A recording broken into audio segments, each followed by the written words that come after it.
Hello વિદ્યાર્થી મિત્રો, કેમ છો? મજામાં? તો ટ્રેન યોર બ્રેઇન ચેનલમાં તમારું સ્વાગત છે। તો આજે આપણે કયા ટોપિકની વાત કરવાના છીએ?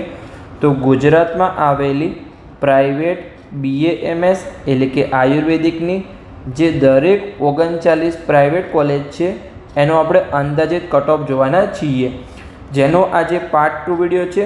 પાર્ટ 1 વિડીયોમાં આપણે રીનીટ પછી તમને કેટલા માર્ક્સ પર એડમિશન મળશે, જેમાં આપણે ટોપ 8 પ્રાઇવેટ કોલેજનું કટ ઓફ જોયું હતું। આજે આપણે અહીંયા 39માં બીજી આપણે 8 પ્રાઇવેટ કોલેજનું કટ ઓફ જોઈશું, અને આ જે મેરિટ છે એ ઓપન કેટેગરીના આધારે છે કે પહેલાં સૌથી વધારે કટ ઓફ કઈ 8 કોલેજમાં છે, હવે આપણે બીજી કઈ 8 કોલેજમાં ઓપન કેટેગરીમાં સૌથી વધારે કટ ઓફ છે એની આજે આપણે વાત કરીશું, અને બાકી કેટેગરીનું કટ ઓફ આપણે અહીંયા કોલેજમાં સાથે જ આપીશું। તો ચલો આપણે આજના વિડીયોની શરૂઆત કરીએ। એની પહેલાં એક ખાસ સૂચના છે કે જો તમે યુટ્યુબ પર વિડીયો જોઈ રહ્યા હોય તો ચેનલને સબસ્ક્રાઈબ કરજો, અને જો તમે ફેસબુક પર વિડીયો જોઈ રહ્યા હોય તો પેજને ફોલો કરજો, કેમ કે આગળની મેડિકલ એડમિશન પ્રક્રિયામાં તમને સરળતા રહેશે। તો આજના વિડીયોની આપણે શરૂઆત કરીએ। તો ઓલરેડી આપણે જે આગળની 8 પ્રાઇવેટ કોલેજ છે એની આપણે પાર્ટ 1માં વાત કરી હતી। આજે આપણે 9મા નંબરની કોલેજથી શરૂઆત કરીશું। તો 9મા નંબરની કોલેજ છે જેનું નામ છે અરિહંત આયુર્વેદિક કોલેજ, જે કલોલ ગાંધીનગરમાં આવેલી છે, અને અહીંયા 2025નું કટ ઓફ લખેલું છે। આપણે અહીંયા જોઈએ કે નીટ પછી અહીંયા 2026માં તમને કેટલા માર્ક્સ પર એડમિશન મળશે। તો અહીંયા જે પણ માહિતી છે જે બ્લેક પેનથી લખેલી છે, આ ઓલ ઇન્ડિયા રેન્ક લખેલા છે, પછી અહીંયા ગુજરાત રેન્ક લખેલા છે, અને અહીંયા 2025માં છેલ્લામાં છેલ્લું કેટલા માર્ક્સ પર એડમિશન મળ્યું હતું એની વાત કરેલી છે, અને અહીંયા દરેક કેટેગરી લખેલી છે, અને અહીંયા જે રેડ પેનથી માહિતી આપેલી છે એ અહીંયા 2026નું રીનીટ પછીનું અંદાજિત કટ ઓફ છે। તો ઓપન કેટેગરીમાં અહીંયા અરિહંત કલોલમાં 400થી લઈ 420 માર્ક્સ પર એડમિશન મળી શકે છે। પછી EWSમાં અહીંયા 390થી લઈ 410 માર્ક્સ, OBCમાં અહીંયા 380થી લઈ 400 માર્ક્સ, SCમાં અહીંયા 390થી લઈ 410 માર્ક્સ, અને STમાં અહીંયા 250થી લઈ 270 માર્ક્સ, મેનેજમેન્ટ કોટામાં અહીંયા 330થી લઈ અને 350 માર્ક્સ પર અરિહંત કલોલમાં તમને એડમિશન મળી શકે છે। અને અહીંયા મેં તમને આગળ પણ વાત કરી હતી કે EWS અને OBC કરતાં SCનું કટ ઓફ સમાન હશે અથવા એના કરતાં વધારે હશે, કેમ કે SC અને STમાં ફ્રી શિપ કાર્ડ લાગુ પડે છે। તો સરકારી કોટામાં એમની દરેક ટ્યુશન ફી અહીંયા માફ થઈ જાય છે, જેટલી પણ ફી એની અહીંયા 0 થઈ જાય છે। એટલા માટે મોટાભાગની કોલેજમાં અહીંયા પાછળની કેટલી કોલેજો એવી આવશે કે જેમાં EWS અને OBC કરતાં SCનું કટ ઓફ વધારે હશે, કેમ કે ઓપન કરતાં તો કોઈ પણ કેટેગરીનું વધારે હોય નહીં, કેમ કે ઓપનની સીટ ભરાય પછીની જ બાકીની સીટમાં અહીંયા રિઝર્વ કેટેગરીમાં એડમિશન પ્રક્રિયા શરૂ થાય છે, એટલે SCનું કટ ઓફ આના કારણે વધારે હોય છે, બીજો કોઈ અહીંયા કોઈ પ્રોબ્લેમ નથી। તો આપણે આગળ જઈએ અને બીજી કોલેજનું કટ ઓફ જોઈએ। તો 10મા નંબરની કોલેજ જેનું નામ છે અહીંયા અનન્યા આયુર્વેદિક કોલેજ, એ પણ અહીંયા કલોલ ગાંધીનગરમાં આવેલી છે। તો એમાં અહીંયા રીનીટ પછી 2026માં કેટલા માર્ક્સ પર એડમિશન મળી શકે છે તેની આપણે અહીંયા વાત કરીએ। તો ઓપન કેટેગરીમાં 380થી લઈ 400 માર્ક્સ પર, EWSમાં અહીંયા 380થી લઈ 400 માર્ક્સ પર, OBCમાં અહીંયા 380થી લઈ 400 માર્ક્સ પર, અને તમે અહીંયા જોઈ શકો છો કે ઓપનનું 362 માર્ક્સ પર અટક્યું અને SCમાં અહીંયા 366 માર્ક્સ પર અટક્યું। શું સાચી માહિતી છે? હવે તમને આગળ હમણાં જ વાત કરી કે ઓપન કરતાં તો દરેક કેટેગરી નીચું છે, તો અહીંયા કેમ SCનું અહીંયા ઊંચું છે? એટલા માટે ઊંચું છે કે જે ઓપન કેટેગરીનું એડમિશન છે અહીંયા 4થા કે 5મા રાઉન્ડમાં થયું હશે, અને STમાં અહીંયા 3જામાં સીટો ભરાઈ ગઈ હશે, અને ઓપનમાં સીટ ખાલી તો એના કરતાં પણ નીચું રહી શકે છે। એટલા માટે આઈડિયા આવી ગયો, કેમ કે કોઈ વિદ્યાર્થી સીટ છોડી દે, હવે ઓપનનો કોઈ વિદ્યાર્થીને એડમિશન મળ્યું પણ એને સીટ છોડી દીધી તો પછી એ ઓપનમાં જ ભરાશે, અને STમાં દરેક વિદ્યાર્થી એડમિશન લઈ લીધું તો સીટ ઓપનની ખાલી પડી તો ઓપનનો કટ ઓફ SC કરતાં પણ અહીંયા નીચું હોય। અને મેં તમને કારણ પણ કીધું અહીંયા કે ફ્રી શિપ કાર્ડ છે, એટલા માટે અહીંયા SCનું કટ ઓફ દરેક કેટેગરીમાં વધારે રહેવાની અહીંયા સંભાવના છે। પછી આપણે STમાં જોઈએ તો 250થી લઈ 270 માર્ક્સ પર, અને મેનેજમેન્ટ કોટામાં અહીંયા 240થી લઈ 260 માર્ક્સ પર જે આપણી કોલેજ છે અહીંયા અનન્યા આયુર્વેદિક કોલેજ કલોલ ગાંધીનગરમાં તમને એડમિશન મળી શકે છે। પછી આપણે અહીંયા 11મા નંબરની કોલેજ જોઈએ જેનું નામ છે RK યુનિવર્સિટી આયુર્વેદિક કોલેજ, જે અહીંયા રાજકોટમાં આવેલી છે। તો એમાં અહીંયા રીનીટ પછી 2026માં કેટલા માર્ક્સ પર એડમિશન મળશે તેની આપણે અહીંયા વાત કરીએ। તો ઓપન કેટેગરીમાં 380થી લઈ 400 માર્ક્સ પર, EWSમાં અહીંયા 350થી લઈ 370 માર્ક્સ પર, OBCમાં અહીંયા 340થી લઈ 360 માર્ક્સ પર, SCમાં અહીંયા 360થી લઈ 380 માર્ક્સ પર, STમાં અહીંયા 210થી લઈ 230 માર્ક્સ પર, મેનેજમેન્ટ કોટામાં અહીંયા 260થી લઈ અને 280 માર્ક્સ પર આરકે યુનિવર્સિટી આયુર્વેદિક કોલેજ જે અહીંયા રાજકોટમાં આવેલી છે એમના તમને રીનીટ પછી 2026માં આટલા માર્ક્સ પર તમને એડમિશન મળી શકે છે. તો આપણે આગળ વધીએ એની પહેલાં હજુ સુધી જો અહીંયા તમે અમારા ઇન્સ્ટાગ્રામ પેજને ફોલો ન કર્યું હોય તો ખાસ ફોલો કરી લેજો. જે આપણી આઈડીનું નામ છે ટ્રેન યોર બ્રેન 279 અને તમારે ખાસ ફોલો કરી લેવાનું છે, કેમ કે આપણે મેડિકલ એડમિશન પ્રક્રિયાની ઘણી બધી અપડેટ ઇન્સ્ટાગ્રામ પેજ પર આપીએ છીએ. તો આપણે આગળ વધીએ 12મા નંબરની કોલેજ જોઈએ જેનું નામ છે અહીંયા મુરલીધર આયુર્વેદિક કોલેજ જે અહીંયા કાલીપત રાજકોટમાં આવેલી છે. તો એમાં આપણે રીનીટ પછીનું અહીંયા 2026નું અંદાજિત કટ ઓફ જોઈએ. તો ઓપન કેટેગરીમાં 380થી લઈ 400 માર્ક્સ પર તમને એડમિશન મળી શકે છે.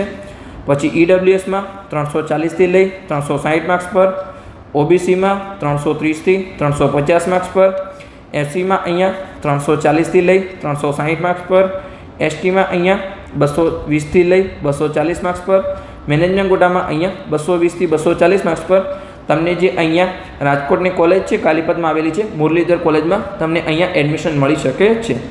હવે એની પહેલાં એક ખાસ સૂચના છે, આપણે આગળની કોલેજનો કટ ઓફ જોઈએ. તો જો તમે યુટ્યુબ પર વિડીયો જોઈ રહ્યા હોય અને ચેનલને સબસ્ક્રાઈબ ના કરી હોય તો ખાસ સબસ્ક્રાઈબ કરી લેજો. અને જો તમે ફેસબુક પર વિડીયો જોઈ રહ્યા હોય અને પેજને ફોલો ન કર્યું હોય તો ખાસ ફોલો કરી લેજો, કેમ કે તમને આગળની મેડિકલ એડમિશન પ્રક્રિયામાં સરળતા રહેશે. તો ચાલો આપણે આગળની કોલેજનું કટ ઓફ જોઈએ. એની પહેલાં તમે જો નીટ 2026ની પરીક્ષા આપી છે અને મેડિકલ એડમિશન પ્રક્રિયામાં ભાગ લેવાના છો તો તમારે ડરવાની કોઈ જરૂર નથી, કેમ કે તમને તમારા સપનાની કોલેજ સુધીનો અહીંયા સાચો માર્ગ બતાવવામાં આવશે. જેમાં અમે પેડ કાઉન્સેલિંગ શરૂ કર્યું છે, જેમાં તમને પર્સનલી માર્ગદર્શન આપવામાં આવશે. આ ફિલ્ડમાં અમારો 7 વર્ષનો અનુભવ છે. વર્ષ 2025માં અમે 207 વિદ્યાર્થીઓને પર્સનલી માર્ગદર્શન અને હજારો વિદ્યાર્થીઓને અહીંયા યુટ્યુબ દ્વારા સફળ માર્ગદર્શન આપ્યું હતું. એટલે કે તમારા જોડે જો નીટ 2026નું રિઝલ્ટ હોય તો અહીંયાથી અહીંયા લઈ જવાની સંપૂર્ણ જવાબદારી અમારી રહેશે. એક નાની ભૂલ છે એ લાખોમાં પડી શકે છે. ઘણા વિદ્યાર્થીઓ ભૂલના કારણે સારા માર્ક્સ હોવા છતાં સરકારી કોલેજ ચૂકી જાય છે અને પછી એમને લાખો રૂપિયા ફી ભરીને પ્રાઇવેટ કોલેજમાં ભણવું પડે છે. પણ તમારે બિલકુલ ચિંતા કરવાની જરૂર નથી, કેમ કે તમે નિષ્ણાતના માર્ગદર્શન હેઠળ તમારી મેડિકલ એડમિશન પ્રક્રિયાને અહીંયા સુરક્ષિત બનાવી શકો છો.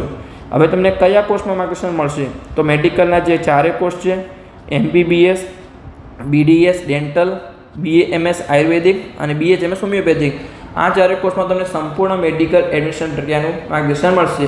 જેમાં સ્ટાર્ટિંગથી ફોર્મ ભરવાથી લઈ અને જ્યાં સુધી મેડિકલ એડમિશન પ્રક્રિયા પૂર્ણ ના થાય ત્યાં સુધીની સંપૂર્ણ પ્રોસેસ અમે કરી આપીશું. જેમાં તમને પેડ કાઉન્સેલિંગના વોટ્સઅપ ગ્રુપમાં જોઈન કરવામાં આવશે. ત્યાં તમને દરેક પ્રકારની અપડેટ હોય, કોઈ પણ ઇન્ફોર્મેશન હોય, જે પણ અમે કટ ઓફ બનાવીશું, કોઈ કોલેજની ફીની રેન્કિંગ હોય, દરેક પ્રકારની જાણકારી તમને વોટ્સઅપ ગ્રુપમાં આપવામાં આવશે. છતાં બી તમારો કોઈ ડાઉટ હોય તો તમે ગમે ત્યારે ફોન કરીને મેસેજ કરીને તમારો પ્રશ્ન પૂછી શકો છો અને તમારા પ્રશ્નનું સમાધાન મેળવી શકો છો. પણ ક્યારે? જ્યારે તમે પેડ કાઉન્સેલિંગમાં જોડાયેલા હોય ત્યારે. માત્ર એક નાનકડી ભૂલ છે એ તમારા બાળકનું સપનું અને તમારા લાખ રૂપિયા બગાડી શકે છે. તો આજે જ અહીંયા સાચું માર્ગદર્શન મેળવો, જેની ફીસ છે અહીંયા 9,999 રૂપિયા. એટલે કે તમારી કારકિર્દી માટેનું અહીંયા નાનું પણ એક શ્રેષ્ઠ રોકાણ થઈ શકે છે. હવે તમારે પેડ કાઉન્સેલિંગમાં કેવી રીતે જોડાવાનું છે? તો અહીંયા જે નંબર આપેલો છે એના પર તમે કોલ કરી અને પેડ કાઉન્સેલિંગમાં જોડાઈ શકો છો. અહીંયા ફરીથી નંબર લખી દઉં છું 8511515542. તો આ નંબર પર તમે કોલ કરી અને પેડ કાઉન્સેલિંગમાં જોડાઈ શકો છો. પણ એક ખાસ સૂચના છે કે જે વિદ્યાર્થીને માત્ર પેડ કાઉન્સેલિંગમાં જોડાવવું હોય એમને જ આ નંબર પર કોલ કરવો. બીજા કોઈ વિદ્યાર્થીએ અનનેસેસરી માહિતી માટે આ નંબર પર કોલ કરવો નહીં. અને અહીંયા તમે રિવ્યૂ જોઈ શકો છો કે જે વિદ્યાર્થી અમારા 2025ના પેડ કાઉન્સેલિંગમાં જોડાયા હતા એમને પછી અહીંયા MBBSના 3જા રાઉન્ડમાં એડમિશન મળી ગયા પછી એમને અહીંયા કેવા રિવ્યૂ આપેલા છે એ અહીંયા તમે સંપૂર્ણ માહિતી વાંચી શકો છો. અને આગળ વાત કરીએ એવી રીતે મેડિકલના 4 કોર્સમાં અહીંયા વર્ષ 2025માં મેં 207 વિદ્યાર્થીઓને પર્સનલી માર્ગદર્શન આપ્યું હતું. તો તમે પણ પેડ કાઉન્સેલિંગમાં જોડાઈ અને તમારી મેડિકલ એડમિશન પ્રક્રિયાને સુરક્ષિત બનાવી શકો છો. તો ચલો હવે આપણે આગળની કોલેજનું કટ ઓફ જોઈએ. તો 13મા નંબરની કોલેજ જેનું નામ છે અહીંયા Indian Institute of Ayurvedic college, એ પણ અહીંયા રાજકોટમાં આવેલી છે. તો એમાં આપણે રીનીટ 2026 પછીનું અંદાજિત કટ ઓફ જોઈએ. તો ઓપન કેટેગરીમાં 370થી લઈ 390 માર્ક્સ પર એડમિશન મળી શકે છે. પછી ઈડબ્લ્યુએસમાં અહીંયા 360થી લઈ 380 માર્ક્સ પર, ઓબીસીમાં 350થી 370 માર્ક્સ પર, એસસીમાં 360થી 380 માર્ક્સ પર, એસટીમાં અહીંયા 200 થી 220 માર્ક્સ પર. હવે કેમ અહીંયા એસટી કેટેગરીમાં હાઇલાઇટ કરેલું છે તો દરેક 39 પ્રાઇવેટ કોલેજ છે એમાં સૌથી ઓછામાં ઓછું કટ ઓફ અહીંયા એસટી કેટેગરીનું આ કોલેજમાં હતું 2025માં 171 માર્ક્સ હતું. તો આ વર્ષે પણ જો તમે તમારા 200 માર્ક્સ આવે છે તો તમને અહીંયા આયુર્વેદિકમાં પ્રાઇવેટ કોલેજમાં તમને 100% સરકારી કોટામાં એડમિશન મળી જશે અને તમારી પૂરેપૂરી ફીસ અહીંયા માફ થઈ જશે. જો છોકરો હોય તો એની વાર્ષિક આવક કુટુંબની 2 લાખ કરતાં ઓછી હોવી જોઈએ અને છોકરીઓને કોઈ આવક મર્યાદા છે નહીં, એમની ઓલરેડી ફીસ માફ થઈ જશે એમને જો સરકારી કોટામાં એડમિશન મળશે તો. પછી આપણે જોઈએ તો કે મેનેજમેન્ટ કોટાનું જે કટ ઓફ છે એ 190 માર્ક્સથી લઈ અને 210 માર્ક્સ પર અહીંયા તમને જે રાજકોટની કોલેજ છે ઇન્ડિયન ઇન્સ્ટિટ્યૂટ એમાં તમને અહીંયા એડમિશન મળી શકે છે. પછી આપણે 14મા નંબરની કોલેજ જોઈએ જેનું નામ છે પાયોનિયર આયુર્વેદિક કોલેજ જે અહીંયા વડોદરામાં આવેલી છે. તો એમાં આપણે રીનીટ 2026 પછીનું અંદાજિત કટ ઓફ જોઈએ દરેક કેટેગરી પ્રમાણે. તો ઓપન કેટેગરીમાં 370થી લઈ 390 માર્ક્સ પર તમને પાયોનિયર વડોદરામાં એડમિશન મળી શકે છે. પછી ઈડબ્લ્યુએસમાં 330થી લઈ 350 માર્ક્સ પર, ઓબીસીમાં 320થી લઈ 340 માર્ક્સ પર, એસસીમાં અહીંયા 360થી લઈ 380 માર્ક્સ પર, એસટીમાં અહીંયા 260થી 280 માર્ક્સ પર અને મેનેજમેન્ટ કોટામાં 200થી લઈ અને 220 માર્ક્સ પર પાયોનિયર આયુર્વેદિક કોલેજ વડોદરામાં એડમિશન મળી શકે છે. તો ચાલો આપણે આગળ જઈએ અને આગળની કોલેજનું કટ ઓફ જોઈએ. એની પહેલાં હજુ સુધી જો અહીંયા તમે અમારા ઇન્સ્ટાગ્રામ પેજને ફોલો ન કર્યું હોય તો ખાસ ફોલો કરી લેજો, કેમ કે મેડિકલ એડમિશન પ્રક્રિયાની ઘણી બધી અપડેટ આપણે ઇન્સ્ટાગ્રામ પેજ પર આપીએ છીએ. જે આપણા પેજનું નામ છે ટ્રેન યોર બ્રેન 279, તો તમે ખાસ અહીંયા ફોલો કરી લેજો. તો 15મા નંબરની કોલેજ છે જેનું નામ છે મોનાર્ક આયુર્વેદિક કોલેજ જે અહીંયા અમદાવાદમાં આવેલી છે. તો આપણે મોનાર્કમાં અહીંયા 2026માં રીનીટ પછી તમને કેટલા માર્ક્સ પર એડમિશન મળી શકે છે એની વાત કરીએ તો ઓપન કેટેગરીમાં 370થી લઈ 390 માર્ક્સ પર, ઈડબ્લ્યુએસમાં અહીંયા 340થી લઈ 360 માર્ક્સ પર, ઓબીસીમાં 320થી લઈ 340 માર્ક્સ પર, એસસીમાં અહીંયા 240થી લઈ 260 માર્ક્સ પર, એસટીમાં 240થી 260 માર્ક્સ પર અને મેનેજમેન્ટ કોટામાં અહીંયા 210થી લઈ અને 230 માર્ક્સ પર અહીંયા મોનાર્ક આયુર્વેદિક કોલેજ અમદાવાદમાં તમને એડમિશન મળી શકે છે.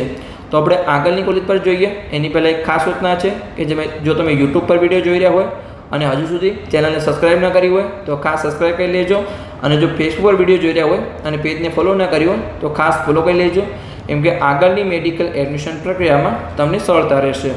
તો આપણે અહીંયા 16મા નંબરની કોલેજ જોઈએ જેનું નામ છે નૂતન આયુર્વેદિક કોલેજ જે અહીંયા વિસનગર મહેસાણામાં આવેલી છે. તો આપણે નૂતન વિસનગરમાં અહીંયા 2026માં રીનીટ પછીનું અંદાજિત કટ ઓફ જોઈએ. તો ઓપન કેટેગરીમાં 360થી 380 માર્ક્સ પર, ઈડબ્લ્યુએસમાં અહીંયા 320થી 340 માર્ક્સ પર તમને એડમિશન મળી શકે છે, ઓબીસીમાં અહીંયા 330થી 350 માર્ક્સ પર, એસસીમાં અહીંયા 330થી 350 માર્ક્સ પર, એસટીમાં 240થી 260 માર્ક્સ પર અને મેનેજમેન્ટ કોટામાં અહીંયા 200થી લઈ 220 માર્ક્સ પર નૂતન વિસનગરમાં તમને આયુર્વેદિક કોલેજમાં એડમિશન મળી શકે છે. તો બસ અહીંયા આપણો વિડીયો પૂર્ણ થઈ ગયો. આપણે ભાગ 1માં 8 કોલેજની વાત કરી હતી, આજે આપણે બીજા ભાગમાં 8 કોલેજની વાત કરી.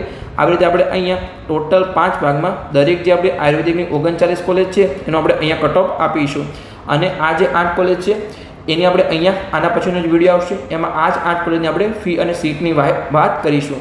ઓલરેડી આપણે એક ફી અને સીટનો વિડીયો બનાવ્યો છે જે આપણે આગળની 8 કોલેજનું કટ ઓફ આપ્યું હતું એનો જ અહીં આપણે ફી અને સીટનો વિડીયો ઓલરેડી બનાવ્યો છે. તો એ તમે ના જોયો હોય તો ચેનલ પર જઈને જોઈ શકો છો, તમને સંપૂર્ણ જાણકારી મળતી રહેશે. તો વિડીયો ગમ્યો હોય તો ચેનલને સબસ્ક્રાઈબ કરજો અને તમારા મિત્રોને પણ વિડીયો શેર કરજો, તો એમને પણ અહીંયા મેડિકલ એડમિશન પ્રક્રિયા 2026ની દરેક પ્રકારની જાણકારી મળતી રહે. તો મળીએ આપણે આગળના વિડીયોમાં આવી જ કોઈ ઇન્ફોર્મેટિવ માહિતી સાથે.